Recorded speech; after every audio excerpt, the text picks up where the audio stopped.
سلام، مساء الخير عليكم. ان شاء الله كامل تكونوا بخير وبصحه جيده. اليوم جبت لكم هاد لا غوسيت خفيفه ظريفه وبزاف بنينه، اللي هي صابلي الكاوكاو يجي يذوب في الفم ومن فوق بواحد الكريمه بزاف بنينه. دوك نحكي لكم حكايتها. كنت راح نديرها كاع شوكولا بلون، من بعد فسدت. ايا نعيد لكم كيفاش ركعتها ورجعت اون كريم بزاف بنينه.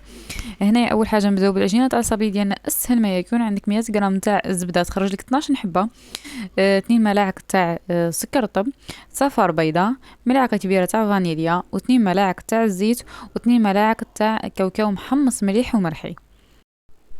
اول حاجه نبداو بها نحطوا هذيك الزبده، شفاو عليها، يعني 100 غرام تاع الزبده ما ديرلكمش اكثر على 15 حبه. هاي هو حطينا السكر، الزبده، لافاني، الزيت، و صفار البيضاء والكاوكاو. هذا الصابلي جاني الدوك تاعو كيما تاع الغريبيه، يجي يذوب في الفم وبزاف بنين. هكذا ونلم بالفرينه. انا ما نستعملش خميره الحلوه لانه ما نحبش الحجم تاع الحلوه تاعي يتبدل. هكذا نلم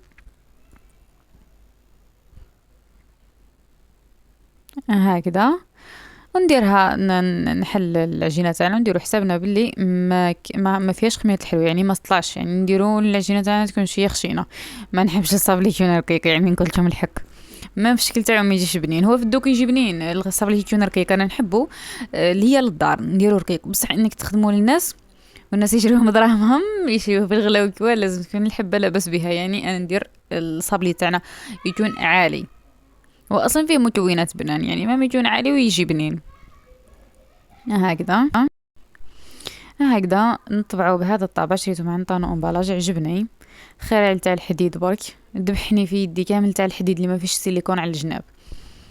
هكذا نحطوه في سنيوه ونحطوه يطيب مليح من تحت وزيد يطيب مليح من فوق.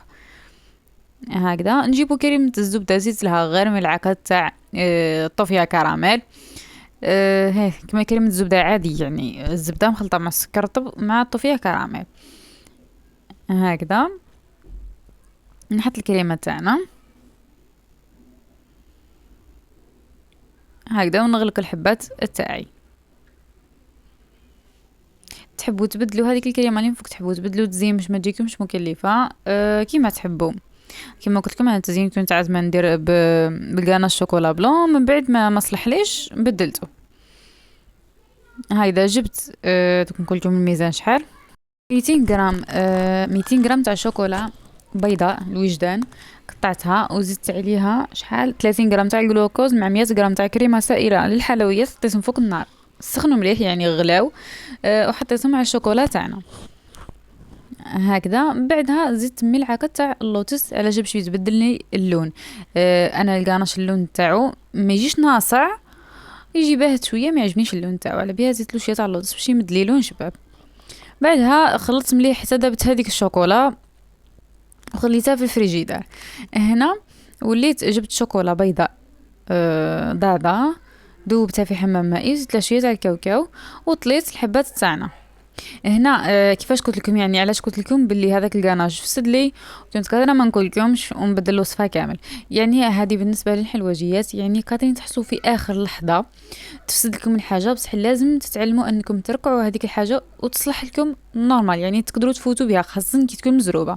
شوف هنايا هاني درت الكاناج وحطيته في لابوش باش نوري لكم القوام تاعو كيفاش جاني. من بعد جاني ثقيل بزاف، ما حبش يخرج لي من لابوش، وكي يخرج لي بهذا الشكل ما عجبنيش خلاص. واش درت انا؟ زدت عليه 2 ملاعق تاع الزبده وطلعته بالباطور مليح، جات الكريمه ما شاء الله.